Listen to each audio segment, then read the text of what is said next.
for the cue. Oh, I've got a thumbs up. We good? Brilliant. Well, welcome everyone. Thanks for joining us. It's Future Work Scotland. I'm your host, Sathpal Singh. Everybody calls me Sath. I'm joined by my co-organising co-host, Donald Henderson. You'll spot us both wearing our fantastic Future of Work hoodies. So that's us. We don't do many in-person events, so we do love it when we get the opportunity because it's really nice to see people here in person.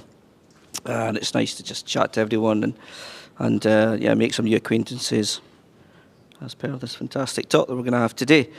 We only have a very few short formalities, and also we are live streaming this, so hi to everyone who's joining us on the stream. Warm welcome to you all too. Just code of conduct, we keep it very, very simple at Future Work Scotland. All we ask is that you be respectful to each other whenever you want to have an enjoyable experience. That's simply all that we ask. Another formality is just that we are here in person. I'm reliably informed there's no fire drills or tests planned this evening, so if the fire alarm does go off, fingers crossed it doesn't, head for the exits. I think that's the front door. And then there's one there as well, so there are your two exits out of this building, and I think you probably know where the facilities are, but just to double check, there's this toilet around there and there's an accessible one over there. I think that's the formalities out the way. Just before I introduce our wonderful guest speaker, Q&A we're going to do at the end, so if you do have questions, just hold on to them, and then we'll have a good opportunity to have a chat with Liz after she's done her talk. And without further ado, I'm delighted to welcome Liz Hoskin to Future Work Scotland today. Liz, I've known Liz for 10 years or something. At least, yeah. Yeah, quite a long time. I first met Liz in CMI Scotland when I used to be active in the CMI Scotland community. Liz was the chair then of the Scotland board, and I've always been really inspired by Liz's work, her career, her professional journey. She's done some incredible stuff, and she was always a really radiant person to me, right? Really motivating, really inspiring. She's always been that sort of person, and she's inspired me as well, so I'm really thrilled that she's joined the 2023 Future Work Scotland Speaker programme. And I'm not really surprised that she's written this tremendous book, because it's very Liz, and how you kind of meet people and connect, and Liz is fantastic at that. Really looking forward to hearing more of her stories. So without further ado, the floor is yours. Thanks, sir. So good evening, everybody. So what I'm going to do, I'm going to tell you a little bit about the book first, then take you into maybe one or two stories, and then take us into the world of why is connection much better than networking? Because I'm going to show you this evening that connection is the best way to meet people. Connection is by far the best way, and it takes you on the most amazing journey. So,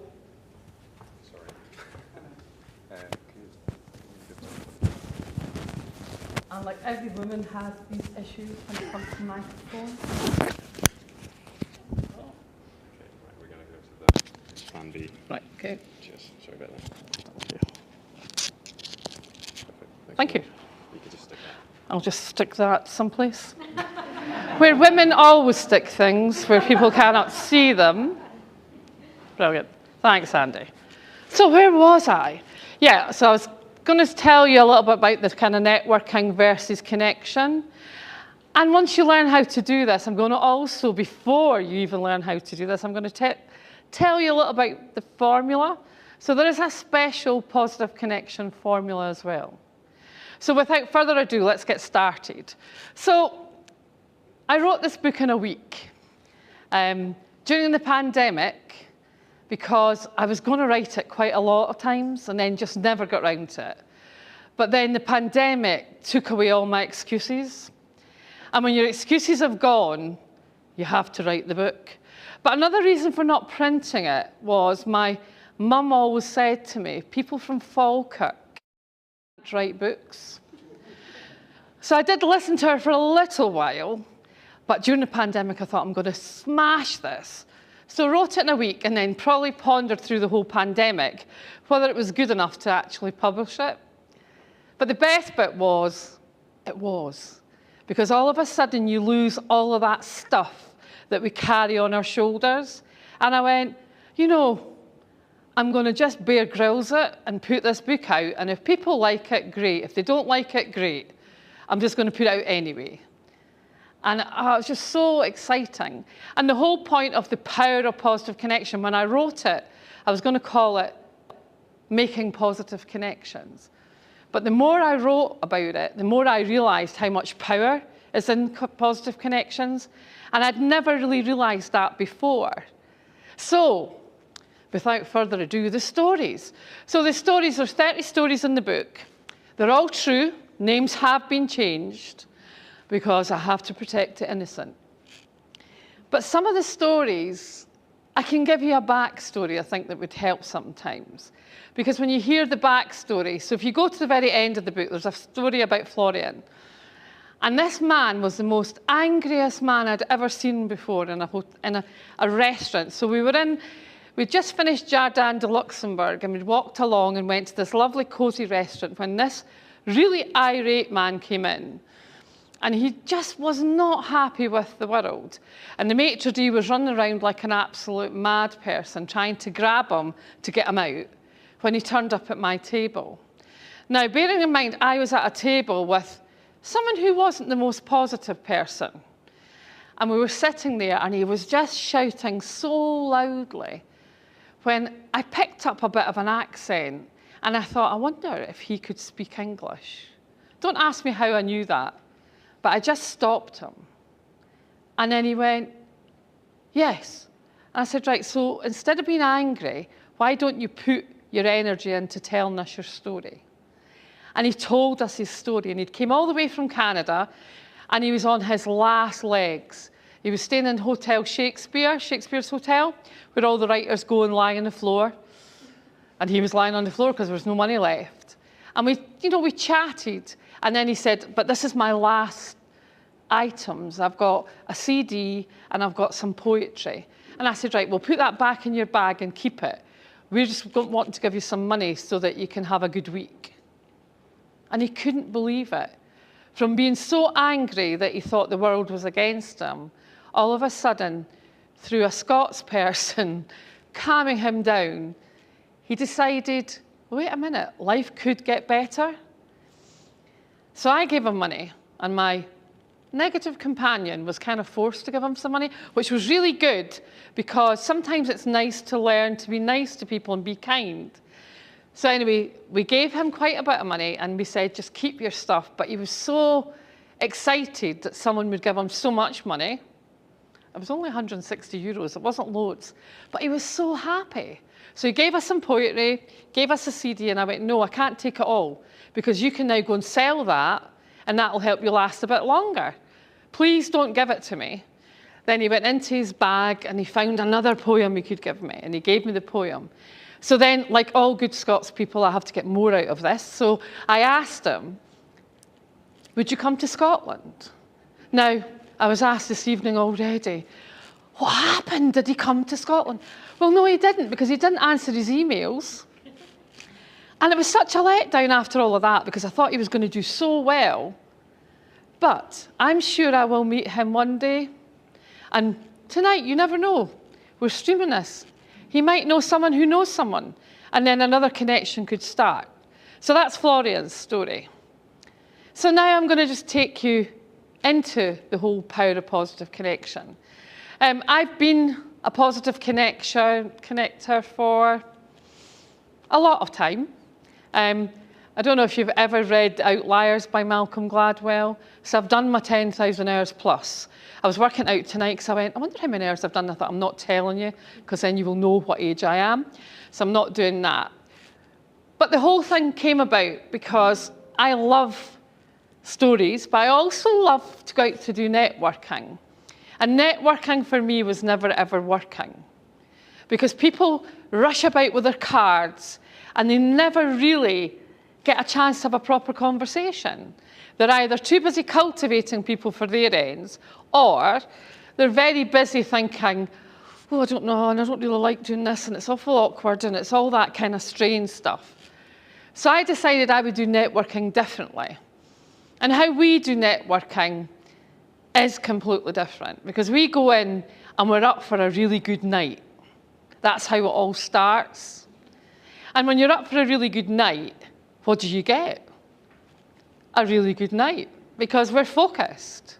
But we go in and the first thing we look for is the interesting person. So this evening, oh, you might be my interesting person because you've got lovely hair. So we would probably come and speak to you first. And the reason for choosing an interesting person is lots of people will look at the interesting person, but they won't be bold enough to speak to them. So we're the bold people. And we'll go and speak to the interesting person, and we'll have such good, I really know we'd have a really good chat. So we'd have such good energy going. Before you know it, there's a whole crowd round about us, and our job is done. Then we can walk away and start with another interesting person. So networking, I had to put this up, sorry. It goes backwards. Because people look at all their faces, don't they look really, really happy? They're desperately excited about this. And the business cards are kind of coming out and people looking and thinking, I just want to be in that conversation. And another technique that we use is lurking. Have you ever lurked at networking? If you lurk around the edges, if you lurk long enough, they will move apart and let you in. And that's another bit of positive connection. Because once you're in, you're in. And you can start chatting to people about anything.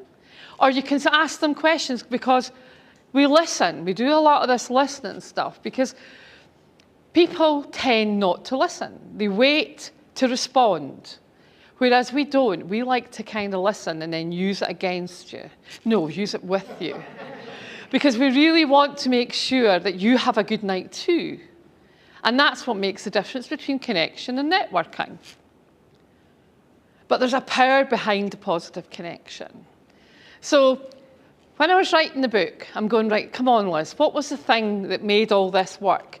Because you can't have 30 stories that have happy endings. Or can you? I'm Scottish, so sometimes that's a bit of a challenge. But, you know, when you think about it, 30 stories. I had 51 stories that I put down on paper. Well, I didn't, my friend did. She typed them all up for me. Because you have to have friends that can do that kind of thing. But getting to 30 stories, it made me think, what was the theme? What was the theme around that? And what is the real power of positive connection? And it took a few weeks to really work it out. And see, when it did, it made me realise how much we do and we're unconscious. We're not consciously thinking about it because it becomes such a habit. We naturally do it. So the power is 2 letters. I dot E dot. And the first I, so of course, being a coach, a trainer, and everything else that I do, we use that is. But the I for us is intention. Who gets up in the morning and sets their intention for the day that they're going to have? Okay, 1 or 2 people. This is good. This is a very good audience. So getting up in the morning is too late. Set your intention the night before. Set your intention plenty of time because, especially if you do live in Scotland, if you open the blinds or the curtain, it's usually pretty grey and your intention goes out the window because your clothing's not going to look right. You need to just change what you're doing. But the big thing about intention is seriously set your intention. Because when you set your intention, you're powering up. You're bringing power to a situation. You watch any, well, not every Prime Minister or every president now, but in the olden days when I was younger, most of them had a presence because they'd set their intention for their speech. But nowadays, it's very, very different. But setting your intention gets it off to a good start. And then the next thing we do is the E part. Now, the E bit's a bit harder. It depends on whether you're a morning person or a nighttime person. But the E is all about energy. Now, I don't know if anyone's looked to see anything about me, but my title, so I'm CEO, but CEO is boring for me. So I'm called the Chief Radiator because I radiate lots of energy, lots of warm, positive energy. It doesn't matter where we are. Everybody, anybody I touch will feel the heat. And it's not the other M word that women get as they get slightly older. It's not that. But we're very much about energy. And if you get yourself powered up, so before I come on to speak tonight, I've got a playlist I play. And as we get to about the third song, oh, I am there. And I do that every time before I go out to do positive connections. And why did I even tell you this about energy? Do you ever think about the energy you bring into a room? Because that energy can make or break the meeting, make or break the training, or make or break whatever you're doing, because your energy is so important. Now, should there be any drainers in the room, protect your energy. And there's a couple of things we can do just to repel the drainers. Now, drainers are called energy vampires. They suck the lifeblood out of you. And one drainer could take out 20 positive people quite easily. So you have to be ready. And drainers, you normally know who they are, because when they walk in, they walk very heavy. Whereas radiators, we just float in. We just float into the room and get really excited about what's going to happen. But anyway, going back to my drainers. To repel a drainer, one really good technique is to wrap yourself in bubble wrap. Now, it doesn't look good, but when you walk into a room, God, everyone looks at you. But I'm saying very much about metaphorically wrap yourself in bubble wrap. So as you get closer, you will start to hear the little bubbles popping, and you can chuckle to yourself, and no one knows what you've done. But it makes you feel a bit better, and you kind of last the rest of the meeting. But you need to be really, really careful of energy. You can carry a fantastic crystal called hematite. I don't have any crystals because I have no pockets tonight. And I won't tell you what else I don't have on, because that would just totally lose the whole mystique. But the whole thing about having crystals, I carry hematite, I carry a beautiful rose quartz normally. And the hematite repels, the rose quartz still keeps the love going, which is always useful. So, going back to the whole book of The Power of Positive Connection, so you know the power behind it. And if you do this every day, so I started doing this. I was traveling, I was on a plane every single week, away for 4 days, on the Friday travel home, do the dirty washing, pack up, leave on the Sunday, and I was doing that. And I got to the stage where it was kind of like, next, it was just so boring. And I don't like boring. So I decided I wanted to make my life a bit more interesting. So I started practicing with things just to make the journey a little bit better. And all of a sudden, I came up with the whole positive connection piece. And I set myself a task. Now, it was only going to be for 5 days. But in the first 5 days of practicing, I had such amazing conversations that I had to keep it going. I could not do it. So I said, right, I'll do it for a month and see what happens. And in the first month, one of the stories happened.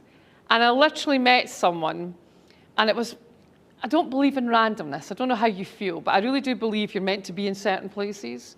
And I was leaving, it was just coming up for Christmas, and I was leaving a really large IT company. And I was so excited to go home when I saw this man standing. And I thought, I need to help him. And then the other part went, Liz, you need to get the taxi. You need to go. You're going home tomorrow. But no, I had to help him. And I just talked to Alan, and I spoke to him in my schoolgirl French, because my French wasn't that great. But we had this chat, and I said, it's all right, I'll get my driver to take you to your hotel. So I went across to my driver, and he went, no, we can't. He's miles out from your hotel. You're never going to get to where I'm never going to get home, Liz. And I went, he's really needing to get to his hotel. He's missing his wife, he's missing his kids. So Stephen said, right, okay. He was a really good driver. And he said, right, okay, I'll take him. So we got in the car, then we got stuck in a traffic jam for about an hour and 45 minutes. Now, can you just imagine, I don't know much French, but I was going to try, and he was going to try English, so we did it. And I learned so much about him. But the best bit was, he said to me the magic words, which happened in a lot of connections. would you ever come to Paris? Now, come on, who's going to go, no? So I said, oh, I've always, so I get really excited then, and I'm going, I've always wanted to go to Paris. And he went, right, there's my card. But I was so excited to go home, I flung the card in my handbag, never looked at it again. And then about 2 months later, as the story goes, I got a phone call. You have to go and present through in Paris. And at first I never thought about it, because you kind of get excited because you're going on a trip. And then I thought, I wonder if this is something to do with him. But then my sensible voice goes, no, it can't be. And I turned up at this beautiful building in the centre of Paris to this massive door. Honestly, it was a door that you wanted to open because you knew something magical was going to happen. And I was like so excited to get through this door, not realising I was straight into the boardroom, but I just thought I was going through doors.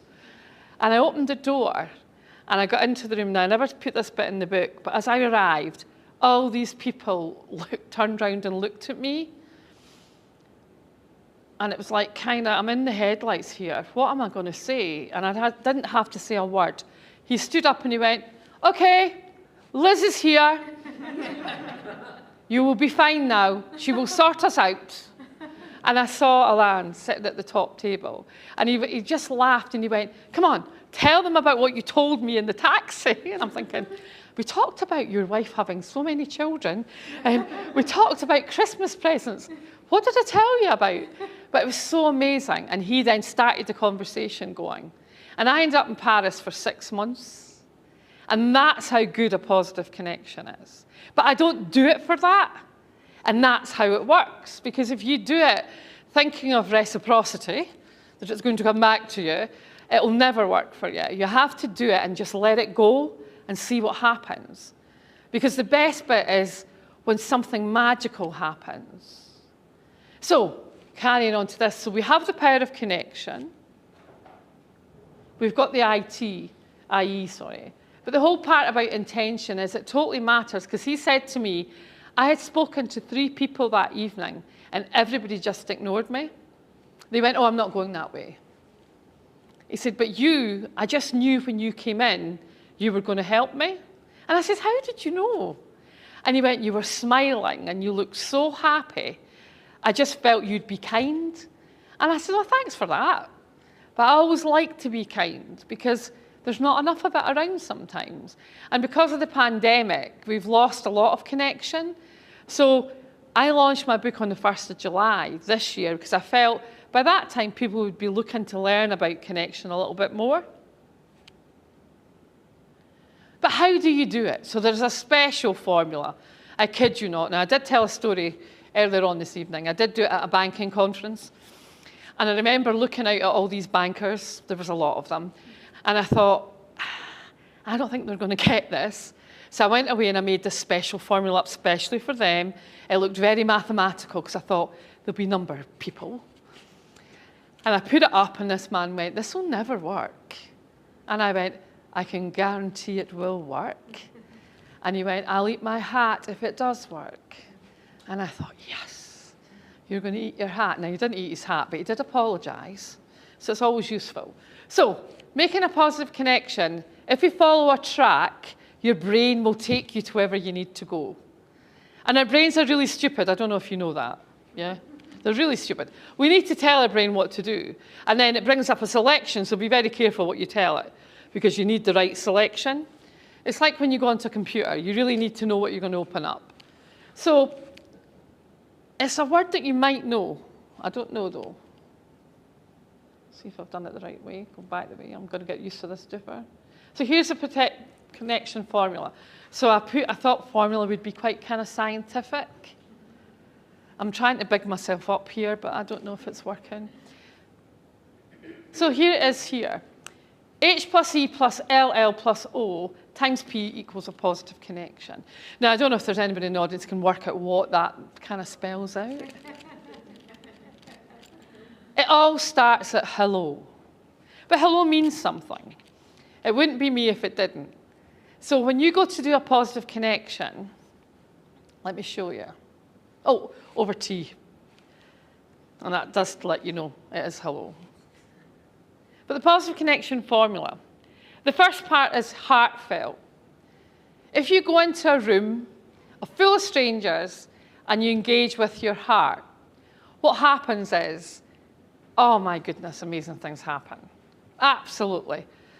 It's just, you know that feeling when you get goosebumps up your arm? Anybody ever had, oh, maybe that's just me. Has anybody had goosebumps up their arm? It's that kind of feeling. So when you get that, you know something's going to happen. So the heartfelt is going with your heart. So don't go in to judge. Don't look at people. Please don't look at people and make up a story about them. Look at someone and go, oh, there's the interesting person. I'm going to talk to them. Or just look around and find someone who's on their own and go across and chum them up. Because when you have a heart, you go in with that and they know it's all right. And you can both go, funny night, isn't it? It doesn't have to be positive. A positive connection can sometimes start with negativity. Because I did get a letter about my book. Oh, wait till I tell you this letter. Now, you might be watching tonight, so I'll just share it with you. So he loved my book. But the story of Eva, the server, I had said to her, so this isn't your day job, what do you do? And he's from a hospitality background, so I got my hands hit. But if he is watching, there's a backstory to me saying that, because I heard Eva before I sat down saying, I absolutely hate this job. I never want to do another table again. I need a proper job. So that's why I started the conversation with a negativity part, because I knew she would tell me. And she went, well, oh, I hate it. I can't do this anymore. And just per chance, or was it? Was it synchronicity? Serendipity? I happened to be working in a Spanish bank. Now, Eva was Spanish. Why would she come to my table?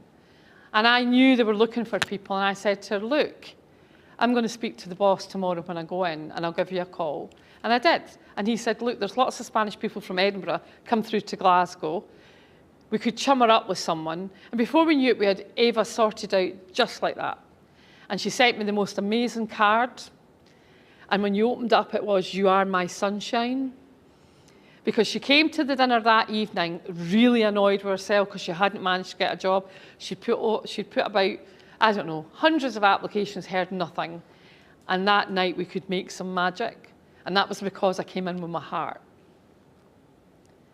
Expect. So be in a state of expectancy, not pregnancy, expectancy. Expect things to go well. When you expect things to go well, the heavens will work with you. Whatever you believe in, there'll be an energy that will help you. And when you expect things to go well, oh my goodness, get ready. Hold on to your hats, because it takes you on a journey. And then once you've done that, look around, be observant. What can you see and what is interesting about your prospective connection? Be a noticer. If anybody reads books, a fabulous book is Andrea Andrews, The Noticer. I was given that when I was in Wisconsin, working in Wisconsin.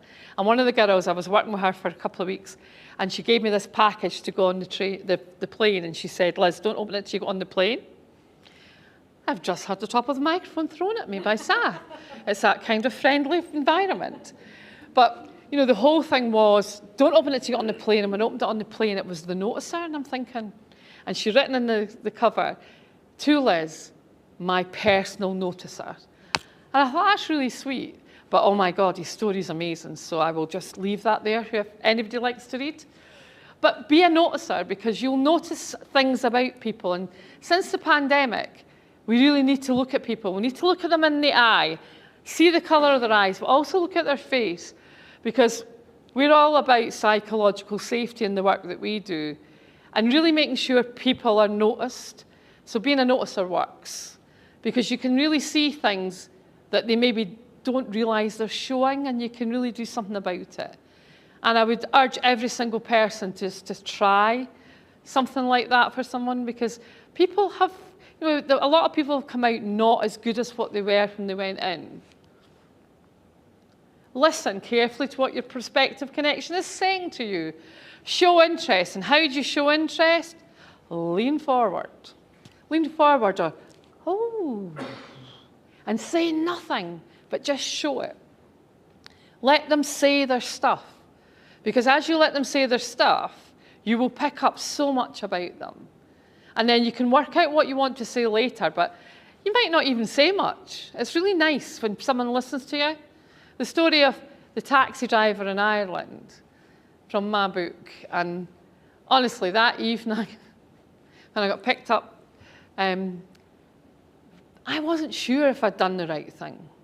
I'll be 100% honest. But something said, you're going to help him whatever happens. So if you haven't read it, it's a good story. But it was a happy ending. And open your mind to opportunities and possibilities. I'm big on opportunities and possibilities. I have dined out in so many places. A story that will be in the next book. We were in San Diego doing a challenge. We were in San Diego working with lots of people to make as much money as we could to show that we could do it from nothing. On the day of the big challenge, we had the worst rain. We had mudslides. It was dreadful. And we knew we couldn't do what we were set out to do. So being Scottish, it was a Scots person, a Dutch person. Sounds like a joke, doesn't it? Scottish person, Dutch person, a Canadian, and Irish. Oh, and a Somalian. Amazing. And we sat in our room in the hotel and said, what can we do? And I went, we need to do something and split everything we've got up, and we're going to auction them off to make as much money for people, because the landslide took away so many houses. And I'm not shy, so I got out the telephone book and I said, I tell you what, I'll phone Governor Schwarzenegger. And everyone laughed, everybody laughed. But I lifted the phone and I dialed Governor Schwarzenegger's office. And I got Catherine McIntyre, whose family come from Inverness, because she told me when she knew I was Scottish. And she told me, I'm really sorry, Liz, but Governor Schwarzenegger's really busy just now. And I went, that's okay, but Catherine, you can help us. We're trying to make as much money as possible. Can you help? And she went, okay, so write this down. And she gave me the TV station and a number and a person to talk to. She gave me the radio station with a person and a number to talk to. Go and use that and tell them Governor Schwarzenegger told you to call.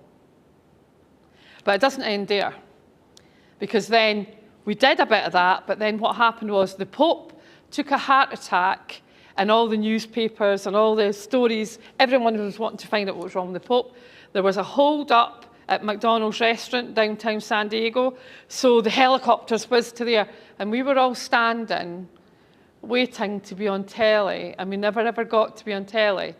So I phoned Governor Schwarzenegger up to tell him, because I thought, he'll like a good story. So I phoned him. He's on stage just now. Is it really important? And I didn't say it was that important to bring him off stage. But she was a brilliant person, because then she heard we called. She called my mobile and she said to me, what can we do? And I told her, and she went, right, I'm going to get the head of the Rotary Club to come and speak to you, and we're going to put all this in the local paper because you guys deserve it. And we did. We made the most money for the charities. And it was just because we're a wee bit ingenious. But there's another part of the story, but you have to buy the next book. And then I did say, in the information that we talked about, that I would teach you how to shift your perspective when you receive a no. I really love getting no's, because no's normally lead to yeses. But what you need to do with a no is take it for its beauty, because a no is really beautiful, because it's stopping you from making a mistake. No's usually mean something better is coming. If you change your mindset to believe that and stick with it and be patient and persevere, you will get something better. We had a situation this year where we went for loads of tenders and we got nothing. I've never had a year like it in my life. And we sat literally looking at each other and going, what did we do wrong? Because we scored in the high 90s. And we got nothing, and we were sitting licking our wounds and feeling sorry for ourselves. And I went, no, something good's going to happen. And 3 weeks later, we got a phone call from a positive connection I made in 2012 from a woman who worked in a company that we turned around, and we had to help get her out the business because she really was a really bad fit, but she wanted out the business. We didn't force her out. I need to watch how I say things sometimes. But we took her out of the business, and she was so happy. She sent me a message on Facebook and said, I don't know if you'll remember me from 2012, but you came into our organisation to do a transformation. I want to speak to you. And we're now working for our first multi-million-pound fashion company. And I'm so happy we didn't get those tenders, because we would never have had the chance to do it. And we're now getting more phases because we've had so much success. So please believe me when I tell you, no is a good thing. And there's a girl, well, not a girl, she's a woman. I don't know if anybody knows Oprah Winfrey. Do you know Oprah? Well, Oprah and I are not good friends. But Sherry worked for Oprah. So Sherry Salata was Oprah Winfrey's executive producer. And she's wrote a book called The Beautiful No. Because when she left Oprah, she expected the world to be at her feet. And she's had to work really hard to get her business to where she wants it to be. And her book is amazing. She's an amazing person. But she's still a work in progress.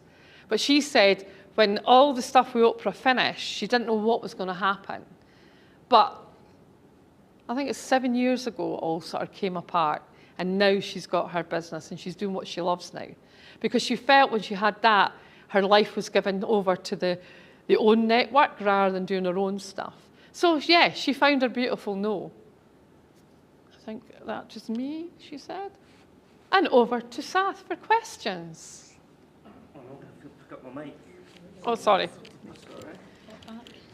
Thanks, Trish. Fantastic. Brilliant. Does that still work, Alan, does it? Fantastic. Thank you very much. That was great. We've got time for questions. We've got about 30 minutes. So, yeah, please, questions. Open it up to the floor, anything you like. Take advantage of Liz being here and all of her experience in this space and all the amazing connections she's made. So, yeah, bring on the questions. See, You've got interesting person, see? Person would speak. Oh, this is so, see, positive connection works. No, I just have a question about when you're talking about drainers and putting, Hello, sorry, I'll start again. You're talking about drainers and putting like bubble wrap around you. Could you elaborate a wee bit more on what that means? So the bubble wrap going round you. So you know when you want to protect the most precious thing that you have, you wrap it in bubble wrap. And you're the most precious human.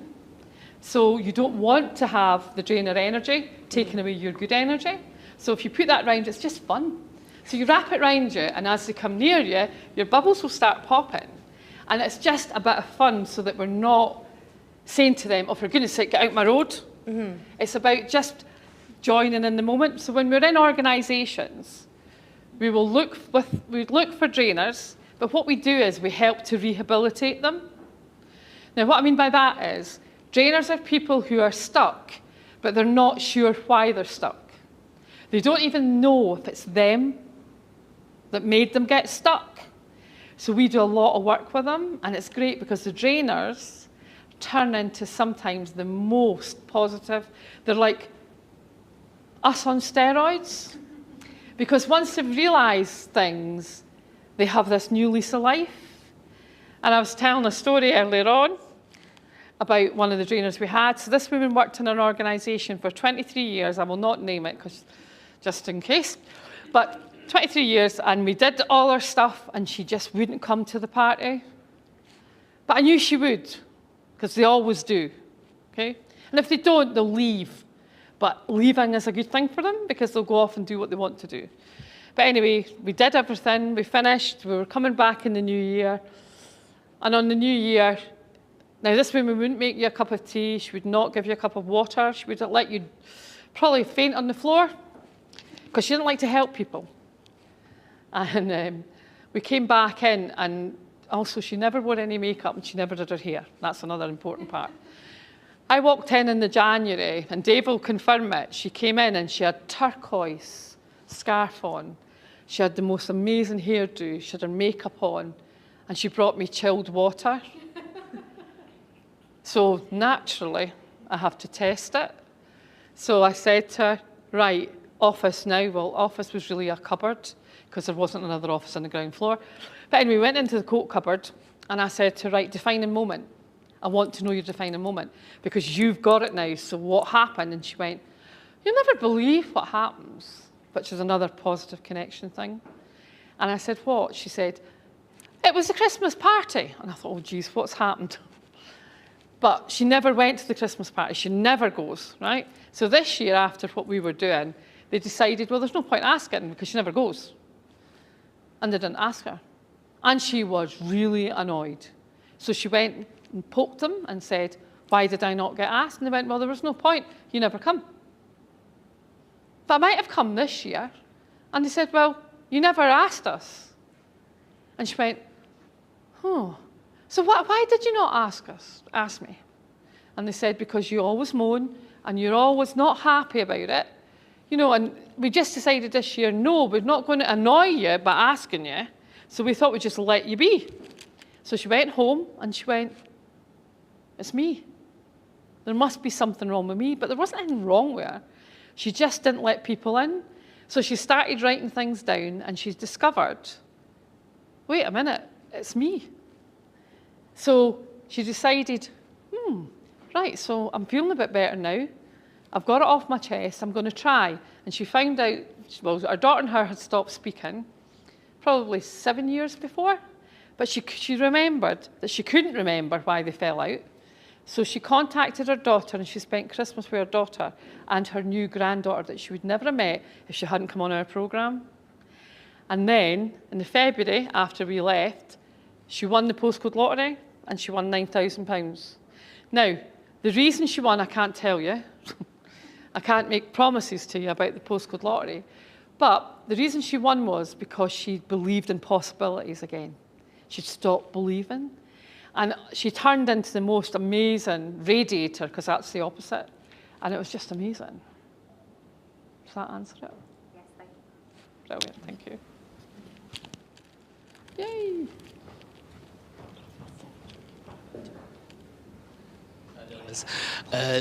Just to ask you, we've all, I think, been on Zoom calls, and at the beginning of a Zoom call, we're just waiting for a couple of minutes just until everybody else joins in.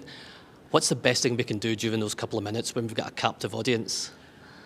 So normally we'll start, we'll play do a buzzword thing, use a buzzword, and then get people to give us examples of things that they've done about the buzzword. And it could be cows, it could be anything, but it just gets people chatting, and it just stops that kind of, yeah. We've not flatlined, we've actually got some life. So we use buzzwords just to have a bit of fun. Yeah, because normally it is just, everybody just goes, microphone off, silence, waiting. Yeah, because the microphone's off. So sometimes we'll say to people, put things in the chat, so we'll do a little conversation in the chat. And funny facts or anything that just gets people doing something, and then we start discussing it. And then we get into the meeting or whatever we're going to do. Yeah, really, thank you. That's all right, thank you. Nice to see you. Oh, come on, Edinburgh. No? Any questions? Oh, So have you got any advice for if you're in a networking event like this one and you're just feeling a wee bit shy and you just don't feel like maybe imposter syndrome and you don't really know whether you can fit? Is there any kind of internal thing or anything you can do to kind of go, no, I belong here as well, or, you know? So become a lurker. Right. Lurk. Mm-hmm. Just see people chatting and just lurk round the outsides, and if they're really nice people, they'll bring you in. And then once you're in, you don't feel so bad. But it's really daunting, because if you walk in, I always remember Edinburgh walking into a networking event and everyone had suits on. And that was the day I didn't get the memo. And I kind of looked around and thought, and even I'm very confident, I was like, I think I'm just going back to the car. But I thought, I'm going to lurk, and I just lurked for a wee while, and I made some really good connections. Yeah, look for the kind people. Yeah, yeah. Because there's always kind people at network. You just don't want to do that staring thing. you go beyond. Yes, you know. yes. But no, I think it's hard sometimes for people. Yeah. You know, because it can be quite daunting. But lurking's good. Yeah. And if you don't feel like speaking, you don't need to speak when you're lurking. Yeah. Because if it looks like they want you to speak and you don't feel like it, just go to the next one and lurk. Yeah. And then they'll talk about you when you leave. But they'll all know who you are the next time and they might chum up and bring you in with them. Yeah. Okay. Brilliant, good question. One at the back. Thank you very much, Liz, for a lovely talk. What's the most powerful connection you've ever had in your career? Powerful. So, because I'm very positive and all that sort of stuff, I love reading books. So I have some authors that I absolutely love. And one of my favourite books is Cybernetics by Dr. Maxwell Maltz. It fascinated me how people, even when they had the operations, they still didn't love themselves. And I'm not going to tell you the whole story because I don't have time, but I came onto a conference call at 3 o'clock in the morning to the States, and I dialed the wrong number. I'm a bit dyscalculous. Phone numbers don't always work, but I dialed the wrong number to get into the call. Get into the call, and this guy's talking about books, and I'm thinking, I quite like books, I think I'll stay. So I didn't do the call I was going to do. So the guy that was running the call was friends with Dr. Maxwell Maltz, and he had his first TV interview when he sort of did his first set of findings. I ended up in his house for a week, going through and meeting Brian Tracy, all the names, he knew them all. So from one wrong number, I had all these people at my hands. Brilliant. And that was a lovely positive connection by a missed dial. I was good there, didn't do too long. Fantastic. That was brilliant, it was really good. Any other questions? Let's get the mic for you. Oh, get the mic for you. I've kind of got two questions. The first is, have you always been a radiator? And the second question is, I work with children, and if you have people who are drainers, young people who are drainers, what can you do to encourage them to be radiators?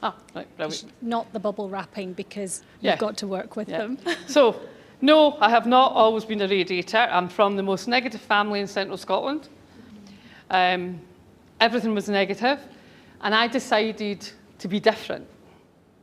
And I went on a study of positivity and never looked back. So I have this family here, and they don't know I've written a book yet, so hey, they might find out now. So no, I've not. But you can learn to be positive. You can learn to be a radiator. For kids, what we do is positive reinforcement with them. So when they're doing something, we really go big on it with them, and we also get to know them. So depending on what age group are you thinking? 12 to 18. 12 to 18. Right, so 12 to 18, perfect. So they're clever enough, but they don't know enough about themselves. So help them discover about themselves. So we use a set of profiles. Happy to share with you what we do. We use profiles, and what we do is we tell them things like, so we work part of our company, so we do all the transformation stuff, but we also give back. So we run academies for kids who maybe don't like school, who are school refusers, all that sort of stuff. And the first thing we tell them is how clever their teachers have been. And they look at us and they think they've been quite smart sometimes because they've managed to get out of school, but it's not. The teachers knew how to press their buttons because they didn't understand that they had buttons. But we also delve into all their self-awareness, and we put them through some profiles, and they really learn to be confident about what they have, because we take away all the negative labels and really show them the positive side of who they are. And it's amazing because they transform in front of your eyes. And then when they've got that, we build them learning some other skills so that they can really go off and do something amazing. And even at 12, they get it. And we start with, I'll show you what we start with. I knew I was going to get into trouble. We start with this, psychogeometrics. So you pick a shape, any shape. 3 seconds, it doesn't matter if you read or not, it doesn't matter. You just pick a shape. So I'll explain all about that, okay? Because that is so powerful. And I use that in every company I work in as a quick one to do at the start.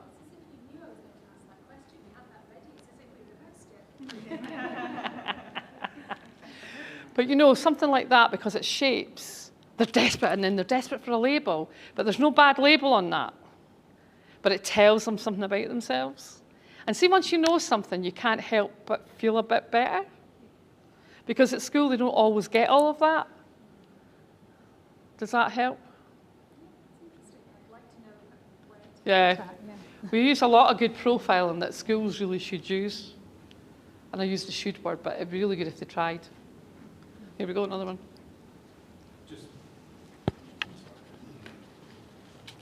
Just a quick one. For people like you, obviously, and me, sort of being a radiator is something that doesn't hurt. For some of the more introvert people in society, being a radiator can be extremely draining in its own right. Yes. What advice would you give people like that? Be yourself. Just be yourself. I don't know if you watched the programme last night. So we do a lot of good work with autistic kids. We seem to have special powers for autistic kids. We seem to really get them. And even kids that are non-speaking, we seem to be able to reach them. And they're radiators in their own way, because a radiator doesn't need to be like me. There's all different types of radiators. And all it is having a bit of energy. And a lot of my autistic kids have loads of energy, and they don't know how to use it. So we help them with that, but also we show them that there is a future for a lot of the things that they've got, and they've got some amazing skills that people don't actually see most of the time. There was Chris Packham's programme last night was brilliant. It was so good. I mean, I'm very extrovert, but I can be a very big introvert when it's all strangers. I really can, and I almost want to put a blanket over my head sometimes. But what I do is I go, when I feel like that, I'm looking for the kind person, and I'll go and find a kind person, and then eventually something happens. But radiators are all different shapes and sizes. We have a 4.5-year-old granddaughter who is going to be the most amazing radiator because she wants to spread kindness and love to people. And that's all she talks about. Now, I haven't told her to do that, but on a Friday, when we watch her, she takes us to Tesco, and we're up the sort of big mezzanine floor, and we're hanging over the mezzanine floor, sprinkling people with kindness and love. Because that's what she wants to do, because she says there's so many unhappy people. And I think if that's what floats her boat, we'll just do it. So encourage people. I suppose radiator, it can be so many different things. But an encourager is really good. And just encourage people to be themselves. Because we don't want to change people's personalities, but radiator's not about personality.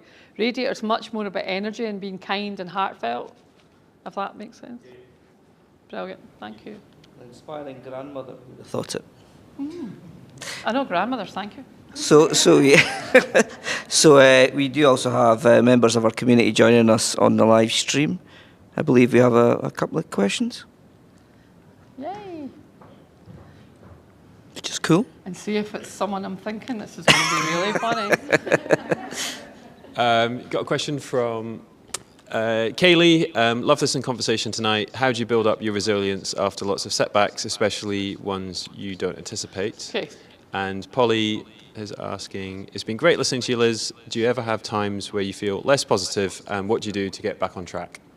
Right, so the first one about resilience. So I'm extremely resilient, and I didn't know I was until 21 years ago when I was bullied out my job. Bullied out my job by a psycho boss who literally destroyed me. I couldn't speak, I couldn't do anything. He burnt me out because he made me work 90 hours a week. And my brain just imploded. So what I did was sat on the couch with my trackies, and I couldn't eat, I couldn't sleep, couldn't make a cup of tea because it meant a cup of tea, a kettle. There was too much to go with it. And it was our daughter, wasn't it, who got me out of it. She forced me by a lie to leave the house, and I was so scared to leave the house because I thought I had this big mental, I've got real mental problems here, and everyone's going to see me when I leave the house. And I went out the house to, to the bookshop to buy a book, and when we got to the bookshop, her plan failed, because she'd made the lie up, but hadn't thought what book she was looking for. And I was going to get her a book. She wanted me to get the book with her. But when we went in, a book fell off the shelf, like all good inspirational speakers have. And we grabbed it, and she went, go back to the car, Dad will pay for it. And we came home. And my daughter's dyslexic, she couldn't read. So I had to sit. She made me read. And she was that clever because it made my brain come back together again. And I sat and I went through it. And then I read this one statement. And that's what got myself back. And the statement was, if you were sitting at the traffic lights in an Audi Cabriolet, I like nice cars, I'm just going to tell you, and someone puts their McDonald's rubbish in your hood, how would you feel? And all of a sudden, my brain just went, whew, and I swore, I cried, I stamped my feet, and I was like, oh my God, that's what my boss has been doing to me all this time. And I just had this big aha moment, and I cried, and I thought, right, he's for it. And I went back to work, and I was going to do lots of things. And as soon as I went in, he went, right, you're useless. And he started again. And I just put my hands on my hips in good pear pose style and said to him, look, you shouldn't be talking to me like that, because my lawyer says you should be having due care and consideration for my mental health episode that I had, and why are you doing it? And he ran out the room. And I was made redundant within half an hour and out the premises and on garden leave for 3 months. And that's where Positive Qualities comes from, my company. Because I thought there's got to be a good comes out of all of this. And it has. It wasn't a good at the time, but it gave you satisfaction that you'd used it. And I have been bullied since then by another organisation that will remain nameless, but they handled it really badly. But I fought them and I said, right, I'm going to make a proper solution so no one has to go through what I went through. And I changed their complaints policy, their investigation policy, changed everything so that people could have a life and be who they wanted to be. So, yeah, I'm very resilient. And I always believe, so this is me, after all of that happening, I always believe that good things will come. Just takes time. What do I do when I'm down? I dance. I sing badly. I dance around the house. I eat the right kind of food. I go out and do an hour power walking. I read sometimes. I just shut myself away and read something. But I've got a routine. I have a ritual in the morning, and the morning ritual's huge because if you don't do it, you know you haven't done it because you don't feel quite centered or right. And it all starts the night before, because everything starts the night before, just as you get to bed. Set your intention, do your sleep technique, set your mood. Then when you get up in the morning, don't rush out of bed. Don't use an alarm, because an alarm jars your whole body. And then get up and decide the day is going to be amazing. And most of the time it is. But don't open the curtains until you're sitting with your breakfast. Because it's Scotland and it might just put you off a little bit. But no, I do all that type of stuff, but you need to find the thing that lifts your soul, lifts your spirit, and do it. And do it even if you don't feel like it, do it, because eventually it just clicks something in your brain that allows you to do things. I hope that answers the questions okay. Fantastic. No, brilliant. Still got 5 minutes or so we've got time for one, maybe 2 more questions. And I'll do a dance. Why not? Why not? But resilience is a big thing. We teach a lot of resilience because we really need it now. We so need it because the way the country's going, the way everything's happening, we need to switch off the TV. I don't read newspapers and I do not watch the TV news. I do not watch This Morning. I will not watch it because they rehash things. But I do watch Steph's packed lunch. I record that because there's always something useful in it. I'm not a big TV person like that, but I can binge watch. I like a good binge. So I've got one for you then. All right, Just okay. if there's- So This will be a hard one. I can just feel it. I like to keep the difficult ones to the end. So you touched on burnout. So you talked about a lot of Oh, things. There's God. lots of great stuff you've talked about. And I'm going to be part of an event next month focusing on a little bit on burnout experiences. So, I mean, what advice would you have for our audience around the sorts of things they could be doing once basically they've burnt out to start to work their way out of it, being such a So- positive person? What to do is try to stop it before it gets like burnout, because when I burnt out, I was found in Falkirk, half in and half out of my Galaxy car, and I didn't even know how I got there. I was just gone. And my doctor found me. How weird is that? Because the surgery was round the corner. And she took me there and I couldn't speak because it was just too much. So I would say get yourself a really good support network of people. I have a very good support network of people. Some of them are here this evening. But you need a good support network because they'll tell you things. When I was bullied and burnt out, so people who bully do, no. People who can do, people who can't bully, right? So bullies are terrible people who can't do the job as good as you. So they'll take you out to make themselves look better because they don't have competition anymore. So the whole thing with that was, I'm a worker, I want to do a good job, I always over-deliver, and that was my thing, and he knew that. And by getting me to do 9 hours a week, your brain can't sustain that, no chance. But I tried, and it took him nearly 8 months to make it crash. And I'm not saying that as a badge of honour, but I should have seen it before. I'm intelligent, and I didn't see it. But what was happening was he was so covert with it, I didn't really realise what was going on. And that was the thing. Now, he took out 12 other people in the same organisation, and one of them has never worked since. I'm one of the lucky ones because I was able to rewire it. But I would say for burnout, check yourself, check in with yourself, because self-care is so important. I now check in with my body to see if I'm doing too much, then I just I'll take a snooze. Take a day, and I'll take a day out. I really do. And I will not move. I'm a negative mother. Family will phone me and want me to do things for them, and I won't do it because I'm looking after me. Because you really do need to look after yourself. I've got someone just now who really needs to look after themselves, and they're not, and they need to, because if they go, the whole family's going to suffer. Everyone's going to lose, so they need to really look at it. But yeah, we've got a society at the moment where I've got lots of people who are ready for burnout, and I'm trying to get round as many as the ones I know, so I can say, right, I've noticed something. If you want to talk about it, come and talk to me. So 1 or 2 have, but not them all. There's this kind of, women are worse than men for it. Really? Yes, I would say so. Yeah, I would say so, because we kind of try and do a bit more sometimes, and we put a lot of things on ourselves, and a lot of it is not there, but we just do it. And we need to maybe rewire our brains a little bit. I'm fascinated by it though, yeah. No, I was just... I can tell people, so when I'm in a room, I can tell who's been bullied very quickly. You get that, I think, when you've had it, so. You know what it looks like.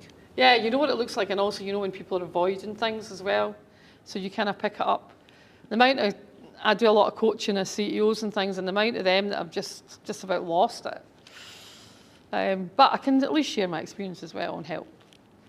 But no, burnout's a huge thing. Yeah, no, it's a big topic at the moment. I'm glad you talked about caring for yourself, because there's more and more talk about self-care and self-compassion, Yeah. which is really, really important. I think we've got another question coming in on the feed. I just need a tissue. Ah, cool.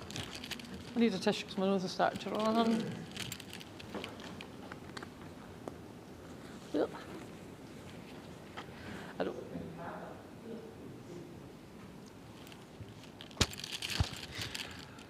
Question from Susan. As ever, Liz, Fab Talk, have you got any guidance on how best to introduce yourself into new potential clients who have no idea about your business, but that you feel instinctively are a good match? Okay. So do your homework. Do your homework and find out. So there's a thing called commonalities. So if you're looking to introduce yourself to a potential client, do your homework. Find out a lot about the client that you want to work with. Find out what they're buying into at the moment, and look and see if you're a fit. These days, you can't just lift the phone anymore because you can't get a number. You might not have the name.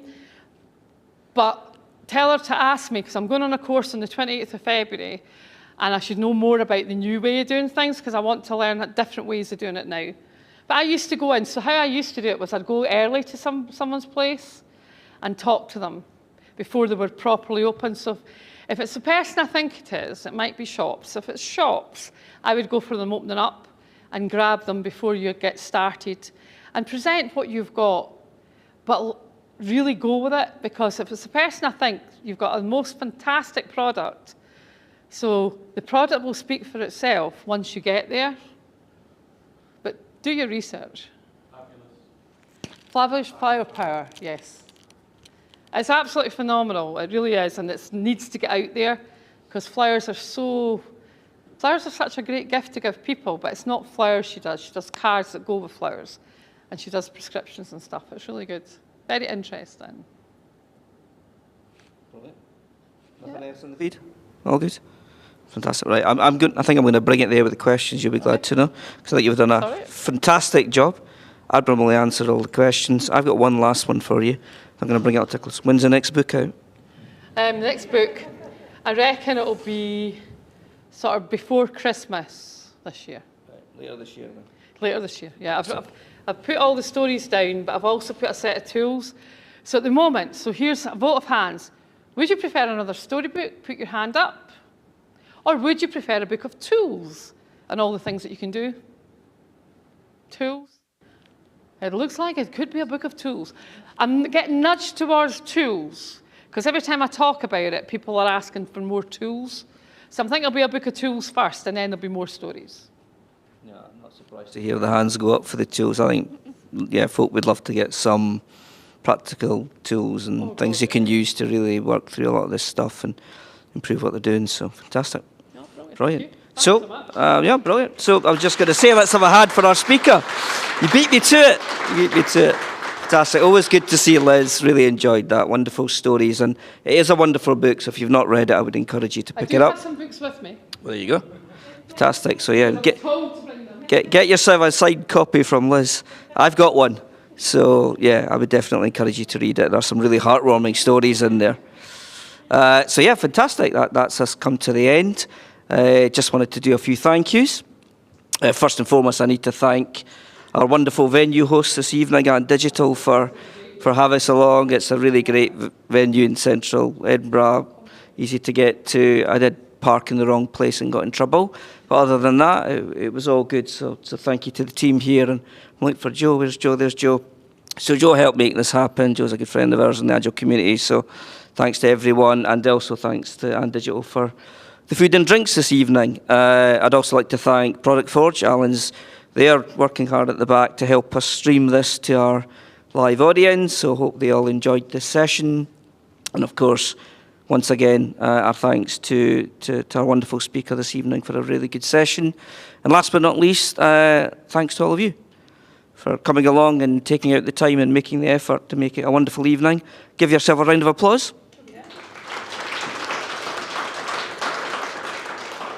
And I think that's it. We do have other events in our programme. So if you're new to Future Work Scotland, do check us out on Meetup. The next few are all virtual, so you don't have to leave the comfort of your own homes.